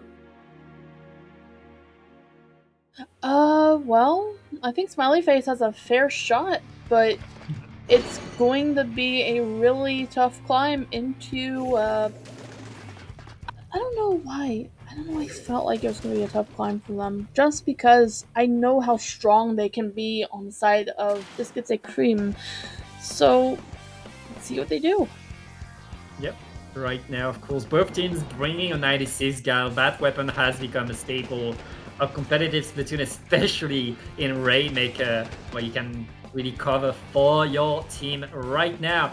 It looks like it's a Smiley Face opening very strongly, very quickly, but the vacuum used defensively, by Scareface, really things stay even. Both teams lurking, turning around each other, and nobody able to really get full control. There's splats left and right. Seems like the folks over on Biscuits et Cream are waiting for their chance to go. They have the ink vac ready to go. Luigi's Mansion has not felled them yet, but with this path, they just need to take it and go. They just need to run. Yeah, but right now both teams know that grabbing the Rainmaker is not enough. They need to get the checkpoint at least, so they are waiting for the right opportunity, the right moment. Kera is getting splatted, that was a trade, and everybody's still waiting for the opportunity. Of course, the Flimza is going to try to shock, but with two players down, looks like Smiley Face is in a rough spot. And Cookies and Cream will grab the Rainmaker and beeline for that checkpoint. They lose the Rainmaker over on Cookies and Cream, which does give away their position and give them 71 points. Both teams are kind of staggered at the moment. Volty is waiting for their chance to get out there, but Free Fire is going to... Ooh, that was unlucky. Yep, for sure. Right there. Clock is ticking, and Smiley Face is reaching that first checkpoint. They will be the first ones to break it, and since they have the vacuums, they should be able to repop it pretty easily. There's nobody to really keep them from doing so. They have the cooler, and I guess they're going to score more points. Oh! Well, the ink bag is displacing them, and that Slosher finishes them off. The Tri-Strikes come out, which gains space for Cookies and Cream. Yep. Right now, but there's always someone else to splat them. Again, Smiley Face, their method. The second there's someone from the other team that grabs the Rainmaker, someone from Smiley Face is running forward and splatting that Rainmaker, and it's usually the Tri-Slusher that doesn't seem to know fear, and that Tri-Slusher is grabbing the Rainmaker, moving in, and getting to 23 points remaining. That's a big push, especially since we're more than halfway through the game. They just have to take it and go. They just have to take it and run. Take the Rainmaker and go. Wait a minute. No, they're simply waiting. Oh, it's... Oh, okay. I thought they were on Smiley's side with the Rainmaker. My fault. No. I'm over here like, what are we doing? No. Yeah, well, right now, Cookies and Cream got the reset. Now they're looking towards Smiley's side, and with 2 players down on Smiley base, that could be the opportunity. They needed to seize it because they haven't had that much luck so far. Wraith grabbing the checkpoint. That is huge. 1.5 minutes left. Cookies and Cream is in the game, but they need to get more now. It was a good jump out for the Flings of Roar as Kira goes down to Volty. Volty on that Carbon Roar is a menace. This map and mode. Yeah, and right now, strikes are raining down. Cookies and Cream, though, still threatening the Rainmaker, and I mean, they're not able to grab it. Just watching the Rainmaker, I feel like waiting for that Rainmaker to reset. It's a lot of time loss for Cookies and Cream, who are forced to fight once again before they can grab, before they can move forward, but they're finally able to push forward. And now, with 45 seconds left, that push could decide the game, Moku. It could definitely decide the game. Oh, Wait, this is a the back counter battle. back! The counter back! Denied the back shot, that is huge! Right now it's 2 down! On Smiley, Volty with the Rainmaker is going in, is dancing around, they're so close, and it's a wipeout! Cookies and Cream get the lead! Very well, yep, that's okay! Oh, game 1 goes to Cookies and Cream. Excellent work for Cookies and Cream. Wow. Yeah, big moves, big comeback by Cookies and Cream. Smiley Face had such a good lead. I mean, Cookies and Cream, they waited until the last 2 minutes to break their checkpoint. That was such a hard-fought battle, but once they got through that checkpoint, once they were able to really get momentum going, and once they won the back battle, they really managed to turn it all around and get their first game. That's 1-0 for Cookie and Cream, but one thing for sure, Moku, we have a good set on our hands. Indeed. This is going to be a huge set. Like, wow. First game was already so hype. Yeah, and our wonderful observer Jiraiya just reminded me that it's 6 a.m. in Japan right now. This team has been fighting throughout the night on their time zone, so I mean, making it so far despite having to play in the middle of the night, and I mean, they're in Japan, they have lag against everybody they're facing. That's pretty rough, but they're able to do so. Now let's get into splat zones, and let's fight for the ramen.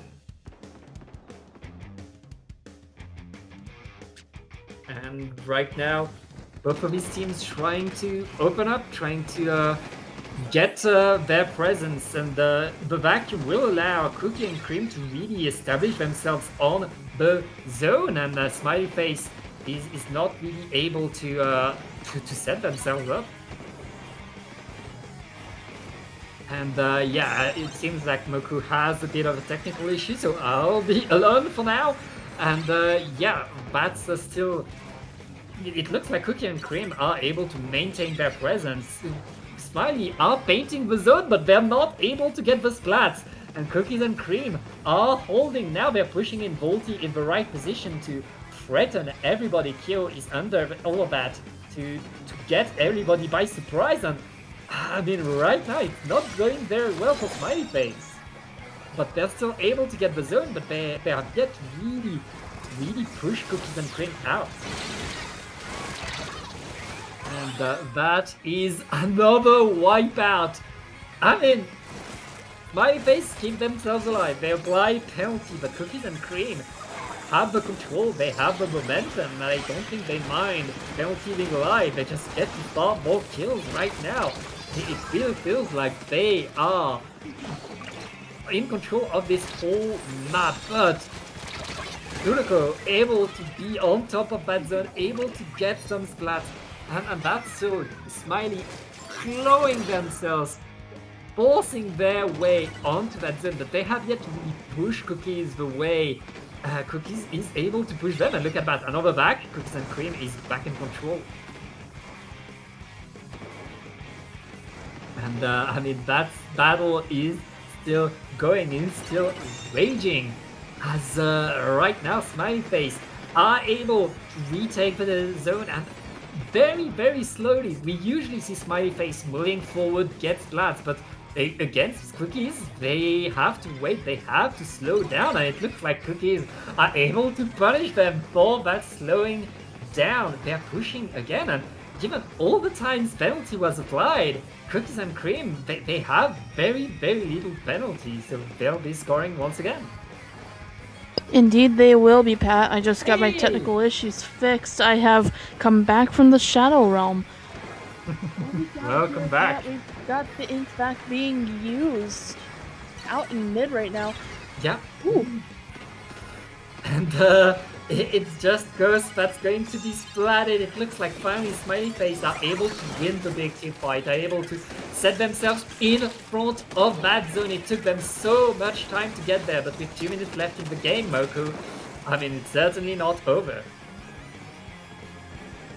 I say it's far from over. Just like you said, Smiley Face now has no more penalty points. Zuka's being shot at. There's a lot happening in mid right now. So, oh wow, I don't even know what to say. It's a lot. You got the core coming out. Yeah, I mean, there's a lot to do right there. Cookies and Cream. Slosher battle. Slosher battle. Even with the fight happening. Wait, how is that Slosher still surviving and winning that fight? Beautiful movement. Cookies and Cream are forced to wait for a better opportunity. And they're not able to win their flanks. I don't know how they were able to know what that 52 was, but I know definitely that backliner, that pencil, is responsible for good defense. I'm losing the words, Pat. I'm losing right the words, now, the vocabulary. Right now, Cookies and Cream is losing the lead as Smiley Face is holding their presence on the zone. The vacuum is coming in, able to apply penalty. This time it's Cookies and Cream keeping themselves alive. 3 down onto Smiley Face. Cookies and Cream, they don't have that much penalty because of the back and forth at the start. They have every opportunity to come back. Yo, ore farming. Yep, beautiful snipe right farming. there. No penalty on Cookies and Cream. Smiley Face needs to push now. The missile is allowing them to go in, but with the vacuum, the zone is defended just a few more seconds. And they're so close to the KO, but it's not over. Smiley Face gets an overtime, but they're going to have to fight tooth and nail. They already lost 3 players. Yep. That's it. That's the game. We're going on to a game 3. Who knows who's going to win game 3? And we might go to a game 4. I mean, you say we might go to a game 4, but Smiley Face has not been able to get a game of Cookies and Cream. Right now, Cookies and Cream are simply locking down the map, taking the control, getting the better pushes, getting the better occasions. And we've seen both of these teams take their time, struggle each in their own way, but at the end of the day, both times it's been the same team on top at the end of the game. And Smiley Face, who looked so strong going into these grounds, I mean, they had been dominant in lower bracket finals. Going against a team the caliber of Cookies and Cream, it's a different story. And one thing to remember, these players of Cookies and Cream, they know what it feels like to play against Japanese players. They've played in the Splat World Series. They are ready for that kind of battle. And I just want to commend Smiley Face because according to our lovely streamer, it seems as though they started fighting at 2 a.m. and it's currently 6:09 over there in Japan. So, round of applause for them being up through the night. And I don't know if they just happen to be off from work. I don't know if tomorrow's not a school day for them, but They deserve, no matter what happens, I hope they get some good rest after this set, or hopefully a bracket reset. Yep, it's looking rough right there. I mean, Smiley Face have fought throughout the night in lower bracket. Now they're in grounds, and it's looking like they're getting pretty tired. It's looking like they have a rough fight in front of themselves, especially since we are going to what is probably the map mode that Cookies and Cream likes, is happier to see. Because Kyo and Volty in the same team on this map is so dangerous. I mean, both the carbon and whatever Slusher Kyo will be bringing to the table, it's going to be very, very dangerous. But Smiley Face has good ledge options of their own, and we'll see who is able to get the better fights. Alright, both are. Well, there's a little bit of a delay over there on Cookies and Cream. Maybe they're trying to get their specials together, but there's also a lot of painting happening on Smiley Face. You see these in both teams where they just go and paint everything else first, and then they meet each other in mid. So I'm not sure if that's just special gain, or if that's just reclaiming control so that nobody feels encouraged to go in and lock them out. On this map, it's quite hard to push the tower from mid. You want to make sure that nobody else is there to contest you to the side of the wall. Your push is going to be in a rock spot. Right now, it's Cookies and Cream who are bringing the tower to the first checkpoint. But they have to contend with a Tri-Slusher on their stack. That Tri-Slusher is dealt with, but the rest of Smiley is back in fighting positions, and they're able to win this fight, which means the tower is getting back into mid, and some momentum is going to go the way to Japan. Indeed it will. So Smiley Face does have that lead right now. So it will take this Tri-Strike to get them off the tower. Oh. That is going to be a wipeout for Cookies and Cream. That's going to work. I mean, the checkpoint was broken, and that is very, very good for Smiley Face that they broke that checkpoint. And because they were able to respond so fast, Cookies and Cream still has work to do. They want to break the checkpoint themselves, and with the vacuum right there, they won't be able to. Smiley Face really confirms their lead right here, and are able to really establish their control. Now they get to decide the pace of that game. They get to punish and wait. That's 3 down. That could be a wipeout if that girl gets splatted. Cookies and Cream get the tower forward. They're back to the checkpoint. Those Tri-Strikes are going to be used to get even more space for the team. We've got Slusher on tower. What are they scheming? Oh, missiles are coming out from Poison with the Flame Galore. We just stand right in the whale. That's fine. Just for a good cause.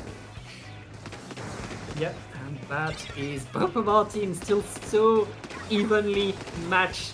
So close to each other. 4 points between them, but it's 4 points in favor of Cookies and Cream. We're still trying to push forward. Wait, it's 3 down onto Smiley Face. The Dow trying to defend is going to have to dodge the strikes as Cookies and Cream is pushing the tower towards the second checkpoint. That second checkpoint that usually makes or breaks a game.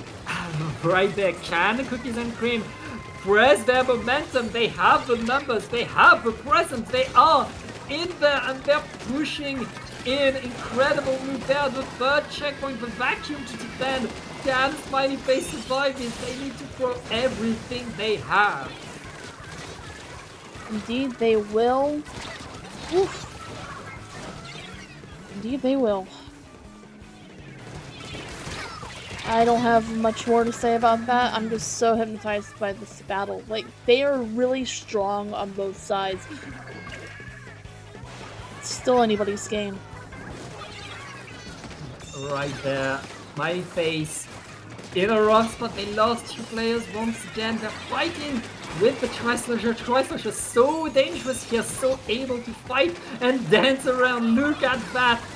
beautiful plays, and with 2 players down, Smiley Face have their way forward, have their opportunity with the splat on Volty. Now all they need to do is push the tower to the second checkpoint, last minute of the game, Moku. Indeed, the last minute of the game, everything is for the marbles. Will Cookies and Cream take this match and win the tournament? Or will there be a game 4, a game 5, and a bracket reset? And right now, Cookies and Cream defending as much as they can, but 3 down onto Smiley Face with 30 seconds left. Smiley Face needs to keep the tower as much forward as they can, but they can't lose a player anymore. They need to run everything perfectly. They need to do everything perfectly. Cookies and Cream only needs 10 more seconds and they're going to be your paddling pool champions. Checkpoint 2 has been reached though. It's not over. Wait. It's not over. It's not over. No way! At the last second! Yep, the jump on the tower right on time. Cookies and Cream. Wait. Did they get it? Yeah, I saw that. They took the lead at the very last second. What? It's not over. I missed it. Okay. I thought that was done. Going to a game 4. Somehow I called the game 4. Well, you called it. Incredible comeback by Smiley Face. I was so sure Cookie and Cream had it. I just did not believe. And oh yeah, Rave's feet did miss the tower, and Cookies and Cream didn't get the victory. That's a huge comeback by Smiley Face right there, keeping themselves alive, which means we are going to Clam Blitz. Excellent work, Smiley Face, able to take that out. We are going to a game 4. We might just go to a game 5. Hey, anything's possible, but still a lot of work to do for Smiley Face. They clawed their way back in this previous game. They have a bit more to do now, and I mean, that was an incredible play right there. Now going into Clam Blitz, we'll see how things go. Clam Blitz is always the mode that plays differently, always the mode where teams have to completely change the way they play their game, because if you have the Super Clam, you're marked. If you want to push in, you have to bring so many clams, so many players. It's a different way to move around, a different way to fight. And we'll see how these 2 teams adapt. One thing for sure, we're going to see cool fights and a lot of action. Indeed, we are. Wow.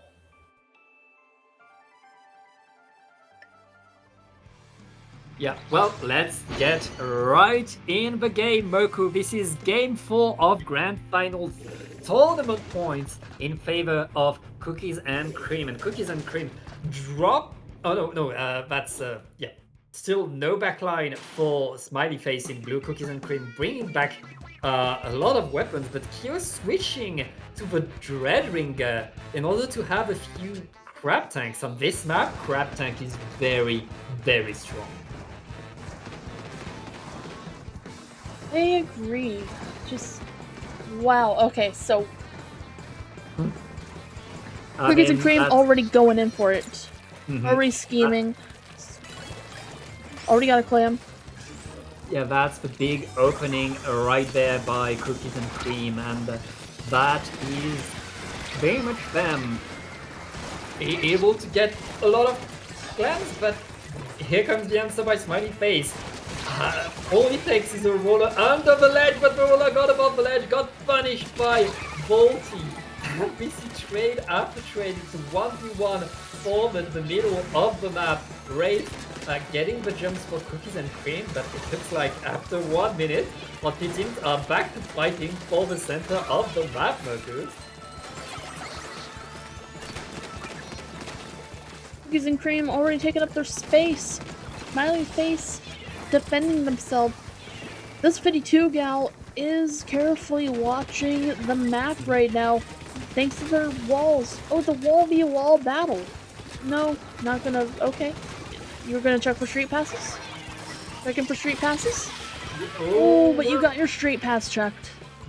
Right now, Cookies and Cream are getting more and more control, more and more paint, and more clams as well. But the big question comes, last time they were in that position, they were not able to get much, they were not able to get the push to the basket, and it looks like Smiley Face has very, very strong defense and is able to really force Cookies and Cream to wait a little bit more.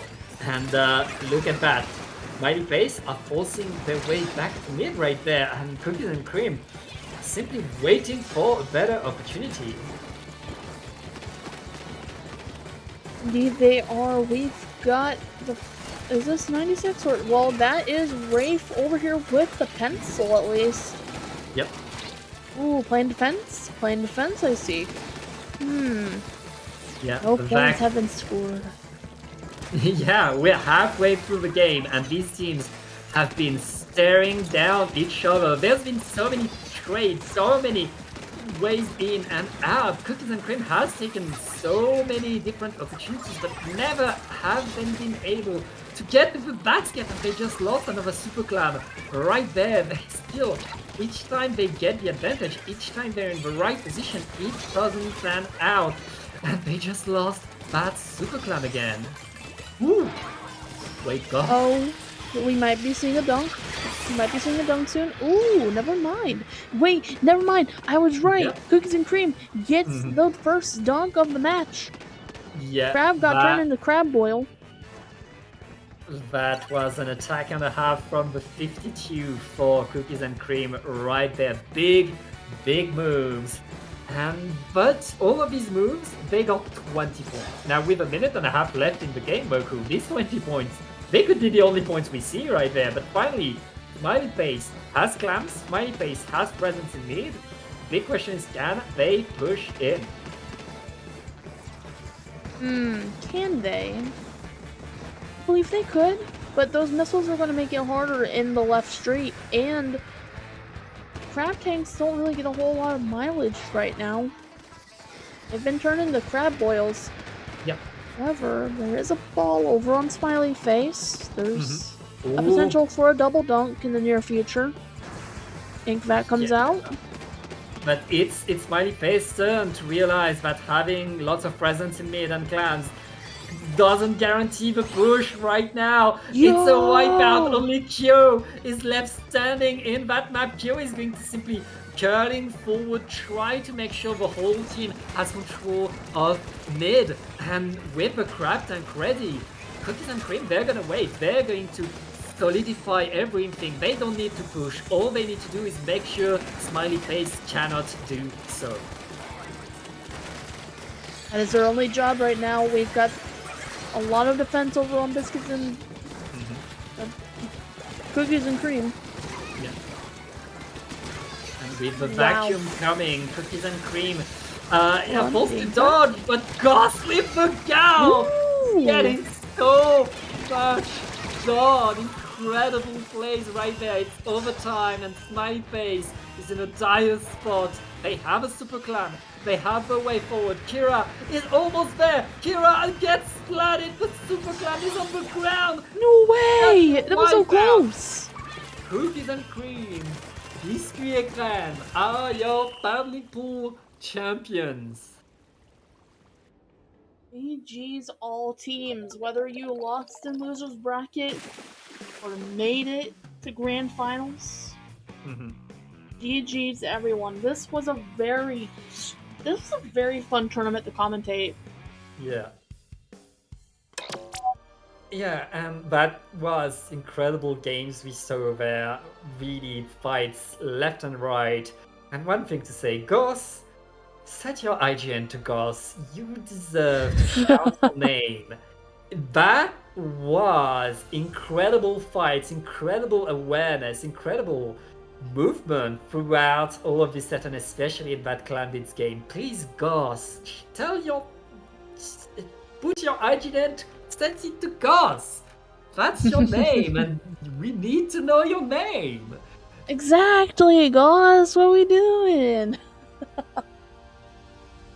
All right, we're gonna say goodbye before we do so, and a special thank you and shout out to our wonderful observer, Jorian, as always, doing a bang Joanne the job. goat. And Joanne before we the go, goat. do you have something to plug, Moku? I do. Y'all can find me at mokudraws1020.bsky.social. You can find my TikTok at moku8386. And where can a lovely Pat? Oh, well, where can a lovely people find you, Pat? I was gonna say lovely Pat find you people. Well, best way to God. find news from me is on Blue Sky at padgeotom.bluesky. And yep, that's pretty much it. Thank you so much for watching. But Dapple Productions will be back, of course, this Friday with Triton Cup. See you then. Bye bye. And then y'all. Meow.